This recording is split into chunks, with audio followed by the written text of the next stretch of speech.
کوئی بات بتاتی ہے اور دیکھتے دیکھتے شکل کو تبدیل کر لیتی ہے۔ اس طرح کے بہت سے خوفناک واقعات اس روڈ کے اوپر ہوتے ہیں۔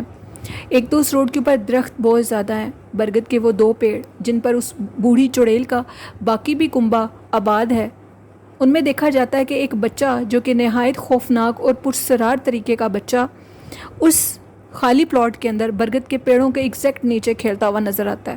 اس کو کافی سے لوگوں نے دیکھا ہے اور دیکھنے کے بعد ان کا یہ مشاہدہ ہے کہ وہ بچہ نہیں ہے، وہ کوئی جن ہے جس کی دیکھتے دیکھتے ہائٹ بہت زیادہ بڑی ہو جاتی ہے اور وہ اچانک سے غائب ہو جاتا ہے۔ خوفناک منظر یہ لگتا ہے کہ جب اس کی ہائٹ لمبی ہونے لگتی ہے اور وہ غائب ہو جاتا ہے، اکثر اس درخت کے اوپر سے کھانا پکنے کی خوشبو آتی ہے۔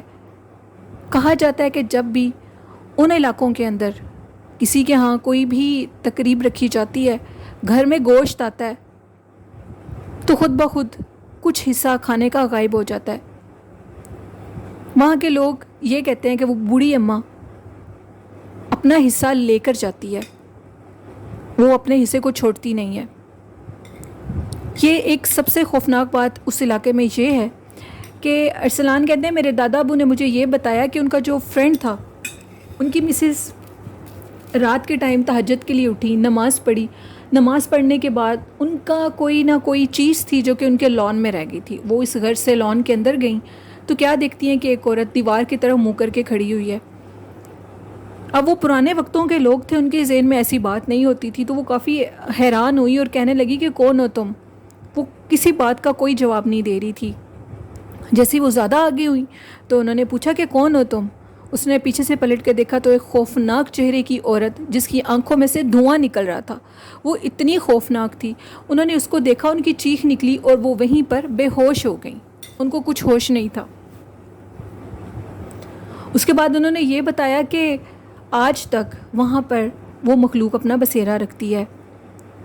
دادا ابو کہتے ہیں کہ ان کے اسی فرینڈ کے گھر میں ان کے بیٹے کی جو بیٹی ہے وہ اپنے جھولے پر بیٹھی پڑ رہی تھی، تو اچانک سے وہ کیا دیکھتی ہے کہ درخت کے اوپر سے کسی کی آواز آئی ہے۔ اس نے اوپر سے دیکھا تو 2 بچے بیٹھے ہوئے تھے اور 2 بچے یہ کہہ رہے تھے کہ اٹھ جاؤ، اب ہمارا جھولا لینے کا ٹائم ہو چکا ہے۔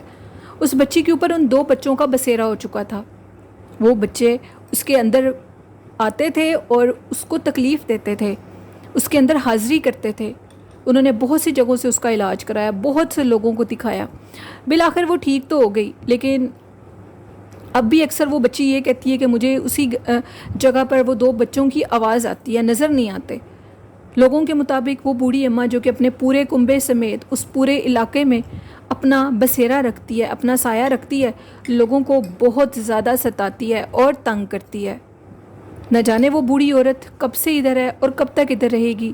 ایک بوڑھے شخص کے مطابق ان کا یہ کہنا ہے کہ جب یہ کسی جگہ پر اتنا پرانا بسیرا کر لیں تو مرتے دم تک، قیامت تک یہ اپنی جگہ نہیں چھوڑتے، یہ اپنی جگہ پر رہتے ہیں۔ انسان اپنی جگہ کو چھوڑ دیتے ہیں ان سے تنگ آ کر، لیکن یہ اپنی جگہ کو بالکل نہیں چھوڑتے۔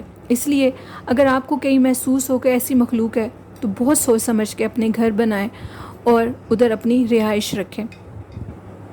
میرے دادا ابو چونکہ آدھی رات کو سفر کیا کرتے تھے، دادا ابو کہتے تھے کہ جب بھی میں اس روڈ سے رات کے ٹائم گزرتا تھا تو میں ضرور سگریٹ لگا لیتا تھا، کیونکہ سگریٹ لگانے سے وہ مخلوقات تنگ نہیں کرتی، وہ قریب نہیں آتی۔ بہت سے لوگوں نے اس بوڑھی اماں کو ادھر ہی دیکھا، اسی جگہ پر دیکھا۔ آج تک 1965 سے لے کر آج تک وہ بوڑھی عورت اسی جگہ پر قائم ہے اور ادھر ہی رہتی ہے۔ اکثر لوگوں کو اب بھی نظر آتی ہے رات کے ٹائم، اور لوگوں کے گھروں میں اپنی وحشت رکھتی ہے۔ یہ ایک سٹوری تھی ارسلان کی جنہوں نے سرگودا سے شیئر کی، بہت شکریہ ارسلان۔ یہ تھی آج کی خوفناک کہانی۔ لسنرز کیسی لگی اپنا فیڈ بیک ضرور دیجیے گا، اور میرے چینل کو زیادہ سے زیادہ سبسکرائب، لائک اور شیئر کریں۔ آپ کی سپورٹ کی مجھے بہت ضرورت ہے۔ اور آج کا اچھا میسیج ہے، والدین کی خدمت محبت میں کبھی کمی نہ آنے دیں۔ اپنے اللہ اور اللہ کے حبیب صلی اللہ علیہ وسلم کی اطاعت کرتے رہیں گے تو کامیابیاں ہمارے مقدر بن جائیں گی۔ قرآن پاک، نماز اور درود شریف کو اپنی زندگی کا حصہ بنا لیں تو کامیابیاں ہمارے مقدر بن جائیں گی۔ آئی ہوپ اس پر آپ عمل کریں گے، اور اپنی ہوسٹ نیلم یاسین کو دعاؤں میں یاد رکھیے گا، اور اپنے والدین کا بہت سا خیال رکھیے گا۔ اللہ حافظ۔